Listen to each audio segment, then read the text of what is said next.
Bingung aplikasi apa yang bakalan ngebantu banget buat penulis atau pengarang? Atau mungkin kamu mahasiswa yang ngambil prodi bahasa Indonesia dan butuh aplikasi-aplikasi yang bakal menunjang perkuliahan?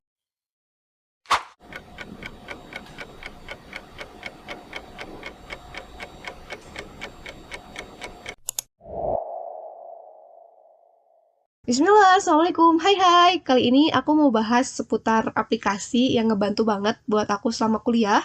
Sekedar informasi, aku ngambil prodi pendidikan bahasa dan sastra Indonesia. Juga aplikasi-aplikasi yang aku pakai selama menulis artikel atau mengarang novel. Ada 5 aplikasi yang aku pakai. Yang pertama adalah KBBI. Yap, benar. Anak bahasa pasti tahu banget KBBI. KBBI itu singkatan dari Kamus Besar Bahasa Indonesia, aplikasi yang dibuat oleh Badan Pengembangan Bahasa dan Perbukuan, Kemendikbudristek.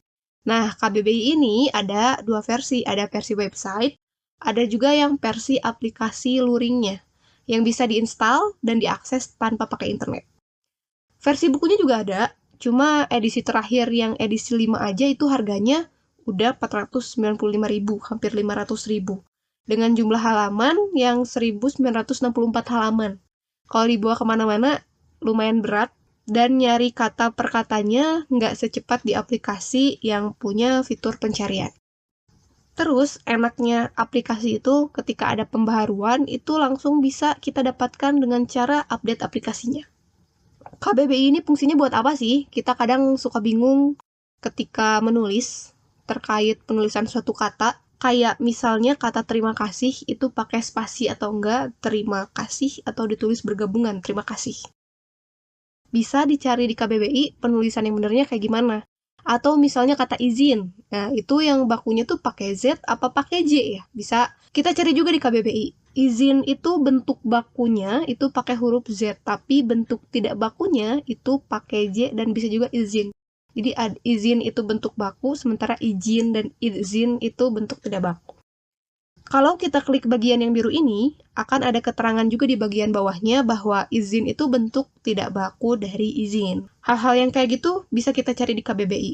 Di KBBI ini juga sudah dikategorikan. Kalau misalnya kita mau tahu bahasa daerah yang sering dipakai di bahasa Indonesia, atau mungkin kita mau nyari berdasarkan bidang, atau bisa juga berdasarkan kelas kata, kata kerja, kata benda, dan masih banyak lagi.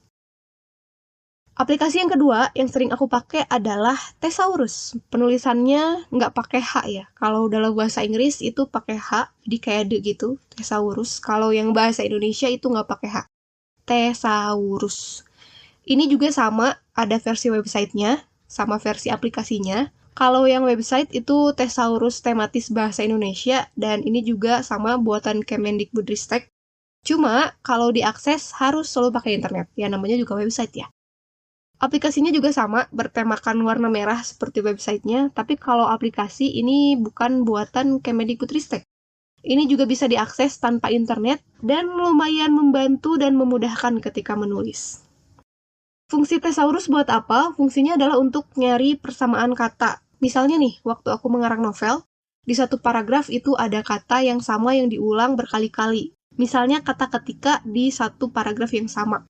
Kita bisa cari persamaan kata ketika di Thesaurus dan muncul persamaan katanya. Kala, kali, masa, momen, saat, tempo, waktu, selagi, sementara, tak kala, tengah. Kita tinggal pilih kata yang tepat buat menggantikan kata ketika. Atau misalnya yang sering terulang itu adalah kata dan. Muncul persamaannya ketika kita cari di Thesaurus.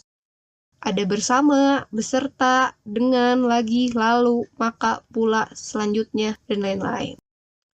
Di aplikasi ini juga ada menu indeks yang mengkategorikan kata berdasarkan huruf, serta ada kuisnya ini yang menarik, yang bisa bikin menambah kosakata kita.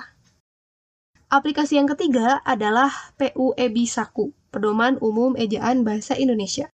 Kita mungkin pas sekolah pernah dengar ya, harus menulis sesuai dengan aturan EYD, ejaan yang disempurnakan. Nah, sama nggak sih EYD sama PUEBI ini?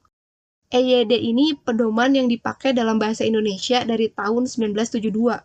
Di November 2015 diganti menjadi PUEBI, ganti nama tapi secara fungsi masih tetap sama.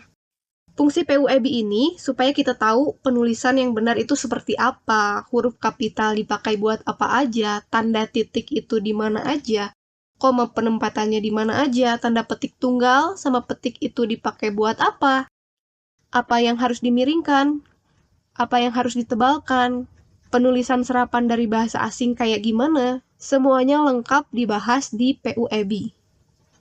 Nanti kan ada editor ini. Ya, bener sih, nanti ada editor. Nggak ada salahnya juga, tapi sebagai orang Indonesia, kita juga mengetahui pedoman-pedoman ini. Siapa tahu teman-teman di sini ada yang minat jadi editor juga nantinya, meski nggak dari Prodi Bahasa Indonesia. PUEB ini nggak ada versi websitenya, tapi teman-teman bisa unduh versi PDF-nya di badanbahasa.kemendikbud.go.id. Kalau misalkan memori handphone buat install aplikasi penuh, ini bisa jadi alternatif teman-teman untuk punya PUEB. Bakalan aku taruh link PDF-nya di description box. Kalau versi aplikasi, sebenarnya nggak ada juga buatan Kemendikbudristek. Kalau nyari di Play Store, bakalan banyak banget yang muncul. Cuma dari sekian banyak aplikasi yang aku pakai adalah PUEB Saku ini. Karena ngerasa lebih lengkap dan nyaman dalam pemakaian, ada trivia bahasa Indonesia juga yang menambah pengetahuan kita tentang bahasa Indonesia waktu buka aplikasinya. Aplikasi selanjutnya adalah Ipusnas. Sebenarnya ini aplikasi yang nggak cuma buat mahasiswa bahasa Indonesia aja, tapi yang sedang baca novel, yang lagi nulis jurnal dan butuh referensi, yang lagi skripsian, dan semua kalangan dari TK sampai mahasiswa, sampai yang udah kerja sekalipun ibu rumah tangga, berbagai jurusan yang butuh buku gratis, perlu punya Ipusnas. Kita bisa minjem buku apapun gratis di aplikasi ini, selama stoknya atau kopiannya itu masih tersedia. Sesuai dengan visi dari Ipusnas sendiri bahwa read anywhere, anytime together with your friend. Ini aplikasi yang ada berbagai versi, ada versi Android, ada versi iOS, dan ada versi buat di laptop atau desktopnya juga ada. Nanti tinggal install dan daftar. Kalau di Android akan muncul tampilan seperti ini. Kita bisa pakai fitur pencarian untuk minjem buku, misalnya kita mau nyari buku linguistik umum.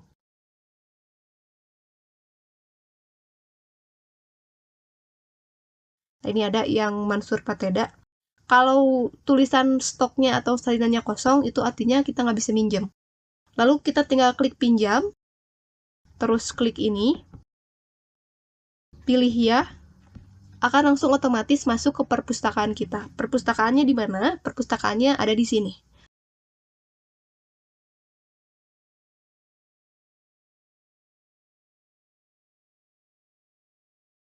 Tinggal baca deh, ini gratis, legal, dan kayak dapet PDF-nya yang bisa kita baca sepuasnya kapanpun. Aplikasi yang aku saranin yang terakhir adalah aplikasi Gramatika.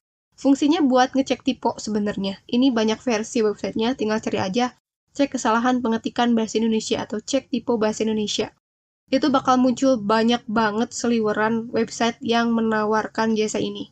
Kalau di website, aku lebih sering pakai cek.typo.lecture.id. Kalau aplikasi, aku biasanya pakai Gramatika.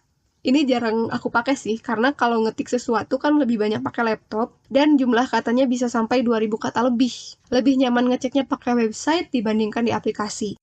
Aplikasi Gramatika ini aku pakai kalau lagi nulis di Wattpad pakai handphone yang jumlah katanya lebih sedikit.